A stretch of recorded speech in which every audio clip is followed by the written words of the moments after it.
Hey everyone, this is Jen from JKatsKreations, and today I'm going to be showing you another version of my single petal Deco Mesh Sunflower Wreath. I have a tutorial on that I put out quite a while ago, and I have a different variation of that I wanted to share with you guys today. Actually, what's going to be a little bit different about this one is normally I make at least one of something before I do a tutorial, so that I know what I'm doing. But today we're just going to kind of wing it and see what happens. I have an idea of how it's supposed to look when it's done, so I guess we'll find out together whether or not that's going to work out. But I just want to get right into it at this point. I've got everything all ready to go. As usual with all of my flower wreaths, I will be using a 10-inch box wire frame. I know I usually still have the tag on them, but I don't on this one. But if you're not familiar with box wire, it just means that it's flat and it's got the 4 rings on it. So I will be using one of those. Let's see. Pipe cleaners, of course, I cut mine in half. I don't need to have them full length for what I do, so I cut them in half and, you know, get some more mileage out of them. Scissors, pretty much just to cut the pipe cleaners for this. I use a Rotary Cutter and a mat. As you can see, my mat is well loved. I've had it for quite a while, but it still works just fine. And the Rotary Cutter is the Fiskars brand that a lot of people know and use. And then the mesh I will be using for today's project will be orange, gold, and burgundy. And I used, they were all 10 by 10 rolls, and I cut 30 10 by 10 pieces of each color. So this is what it'll look like. You know, once you've cut all your pieces, you'll probably have about 5 or 6 left on each roll. So it will be a total of 90 pieces, like I said, 30 of each color. And then for this one, which was actually the inspiration for the color choices, is I made another ribbon rose.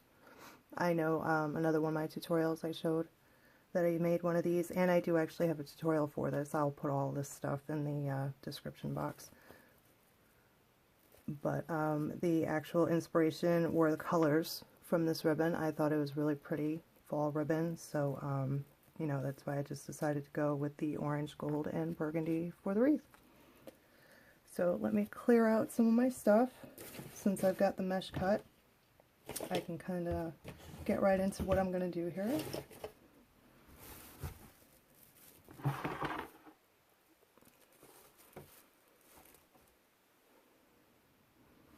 Okay, so because of the colors in this, you know, I'll pretty much be doing the burgundy, the gold, and then the orange will be the pattern. Now what's going to be different about this one, if you guys are familiar with a lot of the flowers I make, usually I have a different color on each of the 4 bars, or you know, maybe it's like I have like a purple and silver one, so I had purple on the first 3 bars, silver on the back.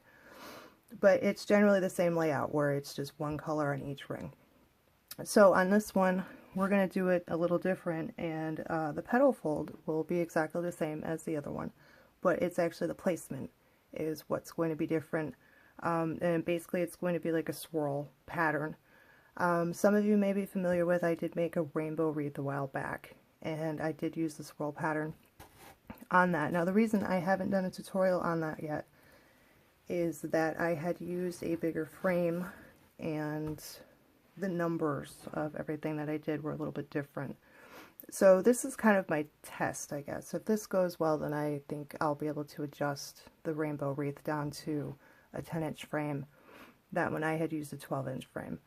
So I just have to make some adjustments in numbers and placement on that. So like I said, I figured I would try with the 3 colors, make sure that works out okay. And then if it does, then that will probably be my next tutorial after this. So if you're not necessarily familiar with my single petal design, I'm just going to show you guys real quick how I do the fold. And so on this first outer ring that we're going to start on, it will be 10 pieces of each color is what I'm going to do. So all I do, it's, you know, the pretty basic fold where you meet them in the middle like that. And then scrunch it up. And then fold them like that, you know, make sure your ends are even. I always give it a little squish, kind of keeps it together.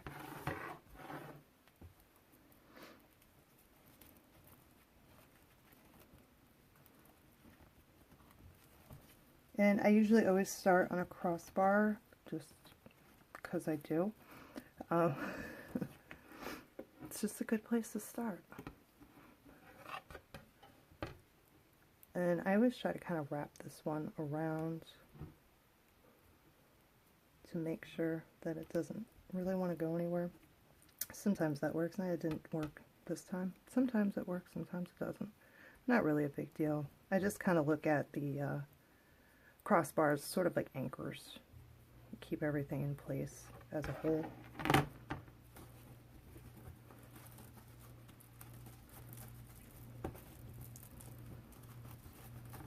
Okay, so that's the first one. I'll do another one just to show you guys the petal fold, like I said, if you're not familiar with my other tutorial.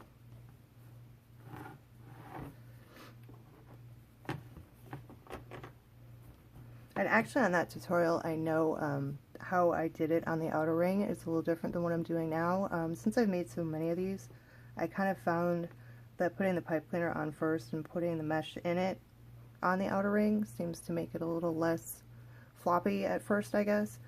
When I get into the other rings, you'll see the way that I showed on the other one, and it is the way that I do it for the rest of the rings on here. But I did start doing it that way. It does seem to make it go a little bit easier on that outer ring. So that's all. You just fold down, meet in the middle, scrunch it up.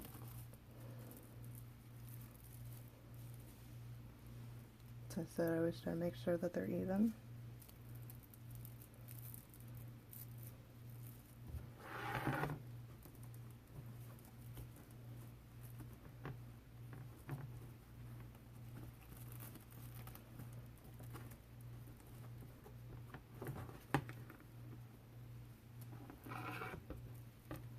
Just a few twists in the back, that's all.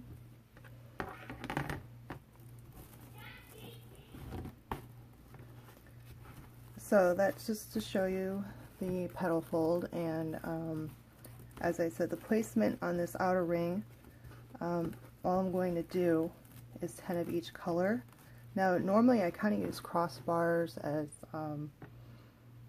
you know, where I start and stop things, or you know, just kind of, like I said, anchor points. Now because this whole thing is going to be based on doing a swirl pattern, I'm really going to kind of be ignoring the crossbars on this. That'll kind of make a little more sense as we go along. So at this point, you know, like on my other tutorial, I have 30 petals on the outside, which I will on this one as well.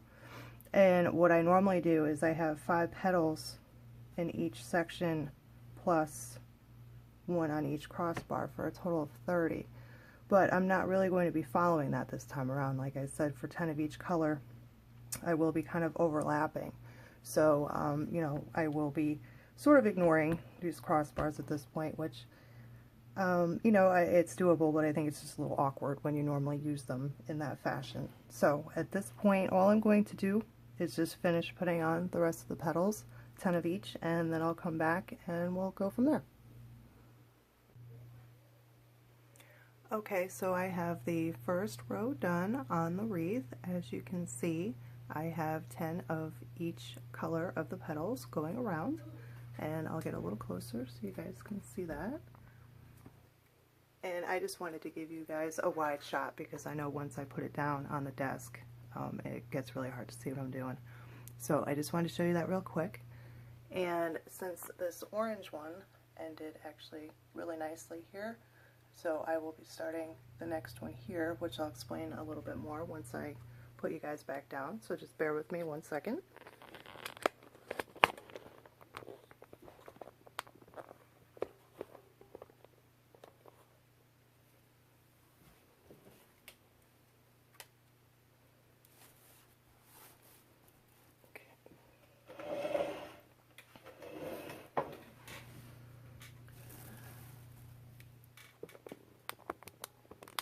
So as I was saying earlier, this will be done in a swirl pattern.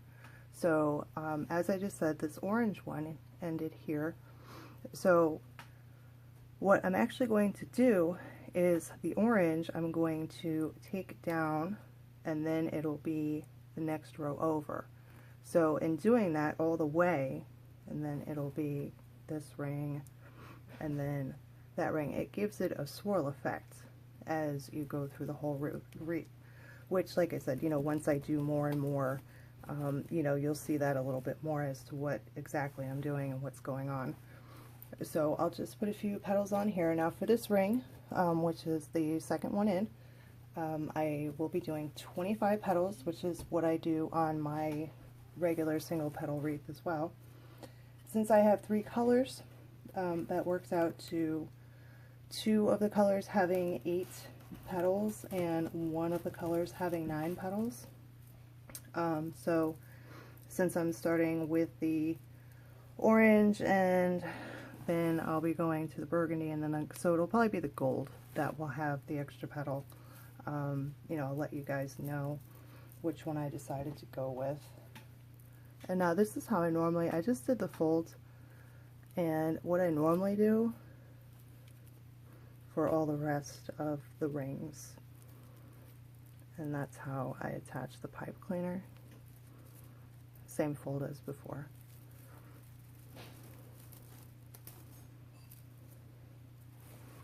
And then try to get you lined up there. So I'm going to start here on the bar with the orange because it's 1 over and down.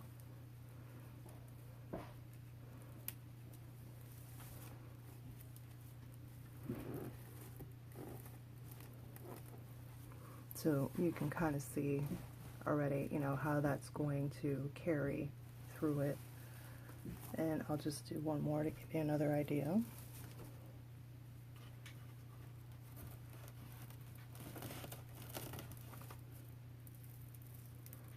Oh, like that, just the fold.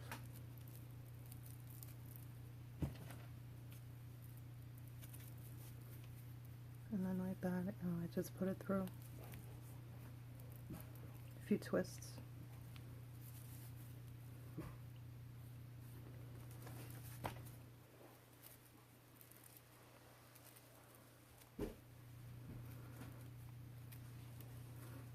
Okay, so I'm going to continue doing the rest of them, and then when I'll come back, I'll explain how many I put and where I put them.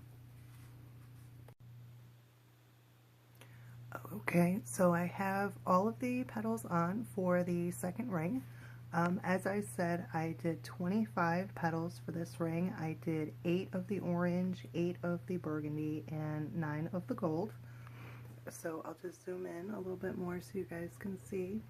Now, what I normally do on my single petal is on this second ring, it's 25 petals. So I normally do 1 on each crossbar and then 4 in between. So even though, you know, I'm sort of, you know, it would normally be, you know, every section has that.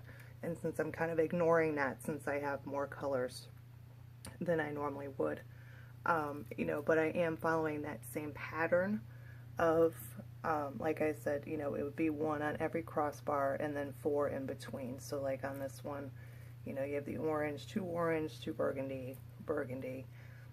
So like I said, in a way I am sort of ignoring the crossbars more than I would on my regular one. So at this point I'm going to be moving in to the third ring. Now on that one I normally do 20 petals. So I have 3 colors. So that would be 6 each, would be 18, and then I will be doing 1 extra of the orange and 1 extra of the burgundy, since I had done 1 extra of the gold on the ring beforehand. So I'm going to go ahead and get that done, and then you know, it's a little bit easier to explain and show you guys once it's done. So I'm going to go get that done, and then I'll be back. Okay, so I am back now with the third row done, and as I said, I ended up doing 6 of the gold and 7 each of the orange and burgundy. So once again, I'll just bring it in a little closer so you can see that. Now this was 20 petals, so as I said, 6 of the gold, 7 each of the orange and burgundy. And normally when I place them on the frame, I do 1 on every crossbar and then 3 in between on this ring for the total of 20. So what I'll do next, since the burgundy ended here, so I'll come down on the crossbar and start the next burgundy row, which will be our last row. That row will be 15 petals, which will be 5 of each. So you know, I'll basically just, you know, start here and then do the 5 of each as I go around to fill in the rest of it. So I'll get that done and then I'll be back. Okay, so I have the wreath completed now. I added the inner row of petals as well as the ribbon center so you guys can see it all completed. As I said, for the inner row it was 15 petals, which was 5 of each color, and then I just put 3 petals in each of the 5 sections for a total of 15. So, you know, as I said before, really the basis of this design is just to, you know, take the color and, you know, when you drop it down to the next row, you know, you drop it down and move it over 1 and then just continue on. So it just gives a whole swirl effect for the flower. It did come out as well as I hoped it would, so that was good. So, you know, if you look at the burgundy, since that's the darkest one, you know, if you start here and you can kind of follow with your eye how it goes all the way around the wreath. So I just kind of thought that would be a cool effect, and you know, I'm pretty happy with how it came out. And I'll just give you the side view. You know, you could see all the different colors on it. So I think it's, you know, it's kind of a cool look, something different. So I just wanted to share that with you guys. And just pull back one more time. As usual, you know, most of the wreaths I make, the finished size on this is about 26 inches, so it's a pretty good size. So I will drop all of the information, all my numbers, everything I said throughout the video in the description box below. And as always, thank you guys so much for watching, and I'll see you next time.